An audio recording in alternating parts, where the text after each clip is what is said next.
കൊച്ചിയിൽ ഗുണ്ടാ നേതാവ് ഓം പ്രകാശ് പ്രതിയായ ലഹരി കേസിൽ അന്വേഷണം സിനിമാ മേഖലയിലേക്കും. ഓം പ്രകാശ് താമസിച്ചിരുന്ന മുറിയിൽ നടി പ്രയാഗ മാറ്റനും നടൻ ശ്രീനാഥ് ഭാസിയും എത്തിയിരുന്നതായി പോലീസ് കോടതിയെ അറിയിച്ചു. താരങ്ങളെ ചോദ്യം ചെയ്യുമെന്ന് കൊച്ചി DCP വ്യക്തമാക്കി. ലഹരി കേസിൽ ഓം പ്രകാശിനും കൂട്ടുപ്രതിക്കും ജാമ്യം ലഭിച്ചിട്ടുണ്ട്. താരങ്ങളെ ഹോട്ടൽ മുറിയിലെത്തിച്ച എളമക്കര സ്വദേശി ബിനു ജോസഫിനെ എറണാകുളം സൗത്ത് പോലീസ് കസ്റ്റഡിയിലെടുത്തു.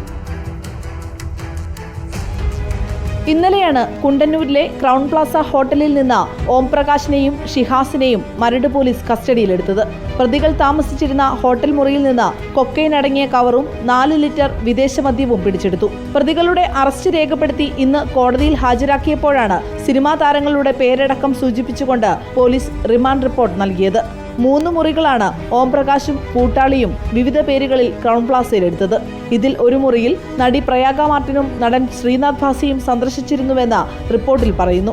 ഇവരെ കൂടാതെ 20ഓളം പേർ ഹോട്ടൽ മുറിയിൽ എത്തിയെന്നും റിപ്പോർട്ടിലുണ്ട്. പ്രതികൾ സ്ഥിരമായി വിദേശത്തു നിന്ന് ലഹരി മരുന്ന് എത്തിച്ച് കൊച്ചിയിൽ വിൽപ്പന നടത്തുന്നവരാണെന്നും പോലീസ് കോടതിയെ അറിയിച്ചു. കേസിൽ പ്രതികളെ 2 ദിവസം കസ്റ്റഡിയിൽ വേണമെന്ന ആവശ്യം കോടതി തള്ളി. പ്രതികൾ കൊക്കൈൻ ഉപയോഗിച്ചെന്ന് തെളിയിക്കാൻ പോലീസിനായില്ലെന്ന് വ്യക്തമാക്കി ഇരു പ്രതികൾക്കും പോലീസ് ജാമ്യം നൽകി. കൊക്കൈൻ എന്ന് ആരോപിക്കുന്ന ഒരു പാക്കറ്റ്, അതിനകത്ത് മറ്റ് സബ്സ്റ്റൻസ് ഉള്ളതായിട്ടൊന്നും പറഞ്ഞിട്ടൊന്നുമില്ല. ആ പാക്കറ്റ് കണ്ടെത്തിയെന്ന് മാത്രമേ ഉള്ളൂ. എല്ലാം ബെയിലബിൾ ആയിട്ടുള്ള ഒഫൻസാണ് ഇട്ടേക്കുന്നത്. നോൺ ബെയിലബിൾ ആയിട്ടുള്ള ഒഫൻസ് ഒന്നും ഇട്ടിട്ടില്ല. അതുകൊണ്ട് തന്നെ കോടതി ഉപാധികളോടെ കണ്ടീഷൻ ബെയിലാണ്.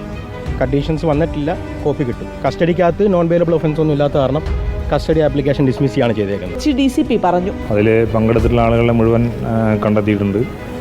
അവരുടെ മുഴുവൻ വിശദാംശങ്ങളും ശേഖരിച്ചതിന് ശേഷമായിരിക്കും അവരെ ചോദ്യം ചെയ്യുന്നതും മറ്റ് നടപടികൾ സ്വീകരിക്കും. സിനിമാ മേഖലയിലെ ലഹരി ഉപയോഗം ആരോപണങ്ങൾക്കപ്പുറത്ത് തെളിവായി കോടതിക്ക് മുൻപിൽ എത്തിയിരിക്കുന്നു. കുപ്രസിദ്ധ ഗുണ്ടാ നേതാവായ ഓം പ്രകാശിനെ നടി പ്രയാഗ മാർട്ടിനും നടൻ ശ്രീനാഥ് ഭാസിയും ഹോട്ടൽ മുറിയിൽ എത്തി കണ്ടത് എന്തിനെന്ന ചോദ്യമാണ് ഇനി കണ്ടെത്താനുള്ളത്. വീഡിയോ ജേർണലിസ്റ്റ് ഹണി തങ്കപ്പനൊപ്പം സൈഫിനിസ് ആലിയാർ, ഇൻ റിപ്പോർട്ടർ, കൊച്ചി.